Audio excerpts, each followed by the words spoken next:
Hello viewers, అందరికీ నమస్కారములు. మన ఛానల్ని ఫస్ట్ టైం వాచ్ చేస్తున్న వ్యూవర్స్ అందరూ కూడా వెదర్ రిలేటెడ్ అప్డేట్స్ కోసం తప్పకుండా మన ఛానల్ని సబ్స్క్రైబ్ బటన్ మీద క్లిక్ చేసి సబ్స్క్రైబ్ చేసుకోండి.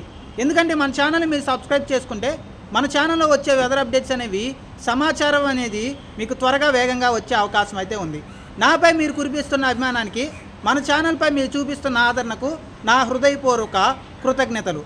శ్రీకాకుళం నుండి శ్రీహరికోట వరకు ఫెంగల్ తుఫాన్ ఫియర్ ముగియక ముందే శక్తి షివరింగ్ మొదలైపోయింది. ఇప్పటికే ఎడతెరిపి లేని వర్షాలు ఫెంగాల్ తుఫాన్ ప్రభావంతో ఆంధ్రప్రదేశ్తో పాటుగా తెలంగాణ రాష్ట్రంలో ఇంకా చాలా చోట్ల వర్షాలు నమోదవుతున్నాయి. మరొక 3 రోజులు అంటే డిసెంబర్ 6, 7 తారీఖుల వరకు కూడా ఉదయం మధ్యాహ్నం సమయంలో ఎండలు ఉన్నప్పటికీ కూడా సాయంత్రం రాత్రి సమయంలో చాలా చోట్ల వర్షాలు నమోదయ్యే అవకాశం అయితే ఉంది. ఇప్పటికే ఫెంగాల్ ఫియర్ కొనసాగుతుంది. అలాగే రైతుల నష్టాలు కొనసాగుతున్నాయి, రైతుల బాధలు కొనసాగుతున్నాయి. అప్పుడే ఇంకా నష్టాల నుంచి, ప్రాణ నష్టం, ఆస్తి నష్టం, పంట నష్టం నుంచి తేరుకోకముందే 3 దేశాలను, 4 రాష్ట్రాలను భయపెడుతుంది మరొక అల్పపీడనం. ఆంధ్రప్రదేశ్, తమిళనాడు, అలాగే ఒడిశాతో పాటుగా వెస్ట్ బెంగాల్ రాష్ట్రాలను, అలాగే భారత్తో పాటుగా శ్రీలంక, బంగ్లాదేశ్ దేశాలను, ఆ దేశాల్లో ఉన్న రైతుల్ని భయపెడుతుంది మరొక అల్పపీడనం. ఇప్పటికే వారం రోజుల క్రితమే మనం చెప్పడం జరిగింది. ముఖ్యంగా 5వ తారీఖు నుంచి 10వ తారీఖు మధ్యలో ఒక అల్పపీడనం ఏర్పడే అవకాశం అయితే ఉందని మనం చెప్పిన విధంగానే బంగాళాఖాతంలో 6వ తారీఖు ఒక అల్పపీడనం ఏర్పడే అవకాశం అయితే ఉంది. ఇది క్రమేపాన 9వ తారీఖుకి శ్రీలంక తీరం దగ్గరికి వచ్చే అవకాశం అయితే ఉంది. ఇది 9వ తారీఖు శ్రీలంక దగ్గరికి వచ్చిన తర్వాత ఎటువైపుగా ప్రయాణం చేస్తుంది అనే దాన్ని బట్టి ఆంధ్రప్రదేశ్ రాష్ట్రంలో వర్షాలు ఉంటాయా లేదా అనేది మనకు ఒక క్లారిటీ వచ్చే అవకాశం అయితే ఉంది. కాబట్టి ప్రెజెంట్ అయితే ఇది ఒక అల్పపీడనంగా అది ఉండే అవకాశం అయితే ఉంది. బలపడి వాయుగుండం లేదా తుఫాన్గా కూడా మారే ఛాన్సెస్ అయితే ఉన్నాయి. కానీ ఎక్కువగా వాయుగుండం వరకు వెళ్తాయి. ఒకవేళ తుఫాన్గా వెళ్తే మాత్రం దీని పేరు శక్తి తుఫాన్ అని నామకరణం చేసే అవకాశం అయితే ఉంది. కాబట్టి ప్రెజెంట్ అయితే మాత్రం ఒక తుఫాను, ఇప్పటికే ఫెంగల్ తుఫాన్తో చాలా నష్టం ఆంధ్రప్రదేశ్ రాష్ట్రంలో అయితే జరిగింది. ఇప్పటికే తుఫాన్ నుంచి కోలుకోకముందునే ఒకవేళ తుఫాన్ ఏర్పడితే దానికి శక్తి తుఫాన్ వస్తుందేమో అని ప్రజలైతే ఇప్పటికే భయాందోళన చెందుతున్నారు. ఇక దాని ప్రయాణం ఏ విధంగా ఉండే అవకాశం ఉంది, అది ఎక్కడ తీరాన్ని తాకే అవకాశాలు ఉన్నాయి, ఎక్కడ తీరాన్ని తాకితే ఆంధ్రప్రదేశ్ రాష్ట్రంలో నష్టాలు ఉండే అవకాశం ఉంది అనే దాని గురించి క్లియర్ కట్గా ఈ వీడియోలో అయితే చూద్దాం. ప్రెజెంట్ అయితే మాత్రం ఫెంగల్ తుఫాన్ ప్రభావంతో ఇది బలహీనపడి అల్పపీడనంగా మారినప్పటికీ కూడా డిసెంబర్ 6 నుంచి 8వ తారీఖు వరకు కూడా ఫెంగల్ తుఫాన్ ప్రభావంతో ఆంధ్రప్రదేశ్, తెలంగాణ రాష్ట్రంలో ఎక్కడో ఒక చోట వర్షాలు పడుతూనే ఉంటాయి. ఈరోజు కూడా సాయంత్రం సమయంలో ప్రెజెంట్ నేను వీడియో చేసే సందర్భంలో నెల్లూరుతో పాటుగా తిరుపతి, రైల్వే కోడూరు ఈ ప్రాంతాల్లో భారీ వర్షాలు అయితే నమోదవుతున్నాయి. కాబట్టి రాయచోటి, రాజంపేట ఈ ప్రాంతాల్లో కాబట్టి వర్షాలు ఇంకొక 4 రోజులైతే ఉంటాయి. కాబట్టి రైతులందరూ కూడా జాగ్రత్తలు తీసుకొని అప్రమత్తంగా ఉండండి. ఉదయం సమయంలో ఎండలు ఉన్నప్పటికీ కూడా సాయంత్రం సమయానికి వర్షాలు మనం చూసే అవకాశాలు అయితే ఎక్కువగా ఉన్నాయి. ఇక నెక్స్ట్ ఒక అల్పపీడనం ఏర్పడుతుందని చెప్తున్నాను కదా, దాని గురించి మీకు క్లియర్గా అప్డేట్ ఇచ్చే ప్రయత్నం అయితే చేస్తాను. ఇక ఎక్కడైతే ఫెంగల్ తుఫాన్ అనేది ముఖ్యంగా ఏర్పడిందో ఆ ఫెంగల్ తుఫాన్ ఏర్పడిన చోటే ఈ అల్పపీడనం కూడా ఏర్పడబోతుంది. ఇది 6వ తారీఖున మీరు అందరూ చూస్తున్నారు కదా, ఇది ఒక బే ఆఫ్ బెంగాల్ అనుకోండి జస్ట్. అలాగే ఇది ఆంధ్రప్రదేశ్, తెలంగాణ, తమిళనాడు, అలాగే శ్రీలంక దేశం అని అనుకోండి. జస్ట్ ఫర్ మీ ఇమాజినేషన్ కోసం నేనైతే ఇక్కడ మీకు ఒక క్లియర్ కట్ పిక్చర్ ఇచ్చే ప్రయత్నం అయితే చేస్తున్నాను.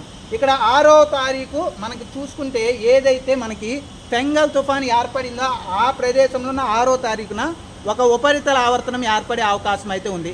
అది బలపడి ముఖ్యంగా 7వ తారీఖుకి ఇంకాస్త బలమైన ఉపరితల ఆవర్తనంగా మారే అవకాశం ఉంది. 8వ తారీఖు ఇది అల్పపీడనంగా మారే అవకాశం అయితే ఉంది. 9వ తారీఖుకి తీవ్ర అల్పపీడనంగా మారే సూచనలు అయితే ఉన్నాయి. కాబట్టి ఇది 9వ తారీఖు, 6వ తారీఖున ఉపరితల ఆవర్తనంగా మొదలయ్యి ఇది 8వ తారీఖు అల్పపీడనంగా మారే అవకాశం ఉంది. ఇది బలపడి వాయుగుండం లేదా తుఫాన్గా కూడా మారే ఛాన్స్ అయితే ఉన్నాయి. ప్రెజెంట్ అయితే మాత్రం ఇది ఖచ్చితంగా అల్పపీడనం 100కి 100% ఏర్పడే ఛాన్స్ అయితే ఉన్నాయి. వాయుగుండం తుఫాను గురించి రానున్న రోజుల్లో ఒక స్పష్టత, ఒక 2-3 రోజుల్లో కానీ 4 రోజుల్లో కానీ ఒక స్పష్టత వచ్చే అవకాశం ఉంది. ఎందుకంటే అది గాలుల తీవ్రత బట్టి మనమైతే అంచనా వేసే అవకాశం అయితే ఉంది. కానీ ప్రెజెంట్ అయితే 100కి 100% అయితే ఒక అల్పపీడనం ఏర్పడే అవకాశాలు, సూచనలు అయితే ఎక్కువగా అయితే ఉన్నాయి. ఈ అల్పపీడనం కనుక తుఫానుగా మారితే దీని పేరైతే మాత్రం మనము శక్తి తుఫాన్ అని నామకరణం చేసే అవకాశం అయితే ఉంది. కాబట్టి ఫెంగాల్ తుఫాన్ ఏ విధంగా అయితే తీరాన్ని తాకిందో తమిళనాడులో, ఆ విధంగా తీరాన్ని తాకితే శక్తి తుఫాన్ కూడా మన ఆంధ్రప్రదేశ్ రాష్ట్రంలో నష్టాన్ని చేకూర్చే అవకాశం అయితే ఉంది. కాబట్టి ఇది ఒకవేళ తుఫాన్గా మారితే మాత్రం గాలుల తీవ్రత ఎక్కువగా ఉంటుంది, తుఫాన్గా మారకపోతే గాలుల తీవ్రత తక్కువగా ఉంటుంది. చాలామందికి ఇంకా తెలియదు అల్పపీడనం, వాయుగుండం, తుఫాన్ అంటే ఏంటో. ఒకసారి ఒక 2 నిమిషాలు మీకు క్లియర్ కట్ అప్డేట్ ఇస్తాను. ముందుగా ఏదైనా కానీ ఉపరితల ఆవర్తనంగా మొదలవుతుంది, ఆ తర్వాత అల్పపీడనంగా, ఆ తర్వాత వాయుగుండంగా, ఆ తర్వాత తుఫాన్గా పెరుగుతూ ఉంటుంది. అంటే అల్పపీడనానికి తుఫాన్కి తేడా ఏంటంటే, మనం అల్పపీడనం అయితే 25 కిలోమీటర్ల వరకు అంతకంటే తక్కువ ఉంటే అల్పపీడనంగా పరిగణలోకి తీసుకుంటాం. 25 నుంచి 55 లేదా 63 వరకు ఉంటే మనమైతే దాన్ని వాయుగుండంగా పరిగణలోకి, తీవ్ర వాయుగుండంగా పరిగణలోకి తీసుకుంటాం. 63 కంటే ఎక్కువగా ఉంటే మనం దాన్ని ముఖ్యంగా మనమైతే తుఫాన్గా పరిగణలోకి తీసుకుంటాం గాలుల వేగం బట్టి. కాబట్టి అల్పపీడనం, వాయుగుండం, తుఫాన్కి ఒక్క తేడా ఏంటంటే గాలుల తీవ్రత ఎక్కువగా ఉంటే తుఫాను గాను, గాలుల తీవ్రత తక్కువగా ఉంటే మనం అల్పపీడనంగా పరిగణలోకి తీసుకుంటాం. ఇక్కడి వరకు అందరికీ క్లారిటీ వచ్చిందని అయితే నేను అనుకుంటున్నాను. కాబట్టి ఇక్కడ మనకి 9వ తారీఖు వచ్చిన తర్వాత 2 ఆప్షన్లు అయితే ఉన్నాయి. ఆప్షన్ నెంబర్ 1 శ్రీలంక దిగువన, శ్రీలంక దక్షిణ భాగంలో, ఇది పూర్తిగా అరేబియా సముద్రంలోకి వెళ్ళిపోయే ఆప్షన్ అయితే ఒకటి ఉంది. ఆప్షన్ నెంబర్ 2 ఇది ముఖ్యంగా ఏదైతే ఫెంగల్ తుఫాన్ కూడా ఇక్కడి వరకు వచ్చిన తర్వాత పూర్తిగా కూడా కంప్లీట్గా కూడా దిశ మార్చుకున్నప్పుడు తమిళనాడు వైపుగా వచ్చింది. ఆ విధంగా దిశ మార్చుకునే ఛాన్సెస్ కూడా ఉన్నాయి. కాబట్టి ఎక్కువగా ప్రజెంట్ అయితే ఇది దక్షిణ భాగం, అలాగే ముఖ్యంగా శ్రీలంక వైపుగా తీరాన్ని తాకే సూచనలు అయితే ఉన్నాయి. ఒకవేళ ఇది దిశ మార్చుకుంటే మాత్రం తమిళనాడు లేదా ఆంధ్రప్రదేశ్ లేదంటే ఎటువైపైన బార్మా ఎటువైపైన వెళ్ళే అవకాశాలు అయితే ఉన్నాయి. కాబట్టి ఈ రోజు ఉన్న పరిస్థితి మాత్రం ఒక 60% అయితే మాత్రం శ్రీలంక వైపుగా వెళ్ళే అవకాశం ఉంది. 40% అయితే తమిళనాడు వైపుగా వచ్చే సూచనలు అయితే ఉన్నాయి. కాకపోతే రోజుకి మీరు చూశారు, గత తుఫాను కూడా దిశలు మార్చుకుంటూ వచ్చింది. ఎప్పటికప్పుడు కూడా ఇది కూడా మారే సూచనలు అయితే ఉన్నాయి. కాబట్టి మనం 2 పాజిబిలిటీస్ కూడా, ఏ పాజిబిలిటీ అయితే ఆంధ్రప్రదేశ్ రాష్ట్రంలో ఎంత వర్షాలు ఉండే అవకాశం ఉందో ఒకసారి చూద్దాం. పాజిబిలిటీ నెంబర్ 1 ముఖ్యంగా శ్రీలంక దక్షిణ భాగంలో తీరాన్ని తాకితే మనమైతే 11వ తారీఖు తర్వాత ఒక చెదురుమదురుగా ముఖ్యంగా నెల్లూరు ఈ ప్రాంతాల్లో, ముఖ్యంగా మనకి ఈ ప్రాంతాలు నెల్లూరు కానీ, తిరుపతి కానీ, ఏదైతే ఇటు అన్నమయ్య ఈ జిల్లాలో అక్కడక్కడ కొన్ని చెదురుమదురుగా వర్షాలు చూసే అవకాశం అయితే ఉంది. ఇది పైకి జరిగే కొద్దిగా ఉత్తర శ్రీలంకకి జరిగినా, అలాగే దక్షిణ తమిళనాడుకి జరిగినా కానీ మనము ముఖ్యంగా చీరాల వరకు, అలాగే ముఖ్యంగా మచిలీపట్నం వరకు కూడా వర్షాన్ని చూసే అవకాశం ఉంది.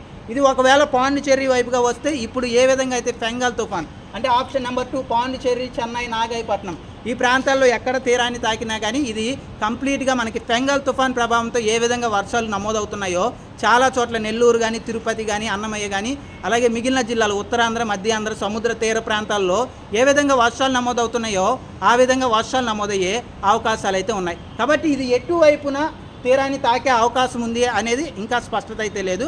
రానున్న రోజుల్లో ఒక స్పష్టత వచ్చే అవకాశం ఉంది. రైతులందరూ అలర్ట్గా ఉంటారు, ప్రజలందరూ అప్రమత్తంగా ఉంటారు. అసలు బంగాళాఖాతంలో ఏం జరుగుతుంది అనేది ఒక క్లియర్ కట్ అప్డేట్ అయితే మీకైతే ఇస్తున్నాను. రానున్న రోజుల్లో కూడా ఒకవేళ ఇది ఏమైనా ఏపీకి నష్టం కలిగించే అవకాశం ఉంటే, రైతులకి కష్టాలు తెప్పించే అవకాశం ఉంటే తప్పకుండా మీకు రెగ్యులర్గా అప్డేట్ ఇచ్చే ప్రయత్నం అయితే చేస్తాను. ప్రజెంట్ అయితే బంగాళాఖాతంలో పరిస్థితి ఇది మీరు చూస్తున్నారు కదా, ఏదైతే మీకు అప్డేట్ ఇచ్చానో ఆ విధంగానే ప్రజెంట్ అయితే వర్షాల గురించి మీకు క్లియర్ కట్గా మనం చెప్పిన విధంగానే పూర్తిగా ఇప్పటికే ఫెంగల్ తుఫాన్ ప్రభావంతో వర్షాలు నమోదవుతున్నాయి. ఫెంగల్ తుఫాన్ ప్రభావంతో ఇంకొక 4 రోజులు వర్షాలు మనం చూసే అవకాశాలు అయితే ఉన్నాయి. ఇది ప్రజెంట్ అయితే 2 పాజిబిలిటీస్. ఒకవేళ ఇది అల్పపీడనం బలపడి వాయుగుండం లేదా తుఫాన్గా మారితే మాత్రం కొంచెం గాలుల తీవ్రత ఎక్కువగా ఉండే అవకాశం ఉంది. తుఫాన్గా మారితే శక్తి తుఫాన్ అని నామకరణం చేసే అవకాశం ఉంది. ఎక్కువగా ఈ రోజు అయితే మాత్రం అల్పపీడనంగానే లేదా వాయుగుండంగా మాత్రమే తీరాన్ని తాకే సూచనలు అయితే ఉన్నాయి. ఇది బలపడే అవకాశాలు కూడా ఉన్నాయి. కాబట్టి మీకైతే తుఫాన్గా మారే అవకాశాలు కూడా ఉన్నాయని ఒక అప్డేట్ అయితే ఇస్తున్నాను. కాబట్టి రైతులందరూ జాగ్రత్తలు తీసుకోండి. ఇప్పటికే వర్షాలు అయితే కురుస్తున్నాయి. మరొక 4 రోజులు వర్షాలు దంచుకొట్టే అవకాశం ఉంది. ఈరోజు రాత్రికి కూడా చాలా చోట్ల భారీ వర్షాలు ఉంటాయి. ఫెంగల్ తుఫాన్ ప్రభావంతో 6 లేదా 7వ తారీఖు వరకు కూడా వర్షాలు అయితే ఉంటాయి. దాని తర్వాత వెంటనే ఇది కంప్లీట్గా మనకి శ్రీలంక వైపుగా వచ్చి ఎటువైపుగా కదులుతుంది అనేది మరొక 3 రోజుల్లో స్పష్టత వచ్చే అవకాశం అయితే ఉంది. కాబట్టి శ్రీకాకుళం నుండి శ్రీహరికోట వరకు ఉన్న ప్రజలందరూ కూడా అప్రమత్తంగా మరొక 4 రోజులు ఉండండి. రైతులందరూ జాగ్రత్తలు తీసుకోండి. ఇది ఎటువైపుగా కదులుతుంది, రానున్న అల్పపీడనం లేదంటే శక్తి తుఫాన్ అనేది మీకు రెగ్యులర్గా అప్డేట్ ఇచ్చే ప్రయత్నం చేస్తాను. ఎందుకంటే ఇక్కడ మనం చూసుకుంటే ఇక్కడ మనకి 2 పాజిబిలిటీస్ అయితే ఉన్నాయి. ఇక్కడ possibility number number 1, possibility number 2. Possibility number 1 అయితే మాత్రం మనకి ఎలాంటి నష్టం ఉండదు. పాజిబిలిటీ నెంబర్ 2 అయితే మళ్ళీ చాలా నష్టం జరిగే అవకాశం ఉంది. దీని గురించి రెగ్యులర్గా మీకు అప్డేట్ ఇచ్చే ప్రయత్నం అయితే చేస్తాను. రైతులందరూ కూడా జాగ్రత్తలుగా ఉండండి, అలాగే ధైర్యంగా ఉండండి. రానున్న రోజుల్లో ఏమైనా వర్షాలు తీవ్రంగా ఉంటే మీకు తప్పకుండా అప్డేట్ ఇచ్చే ప్రయత్నం అయితే చేస్తాను.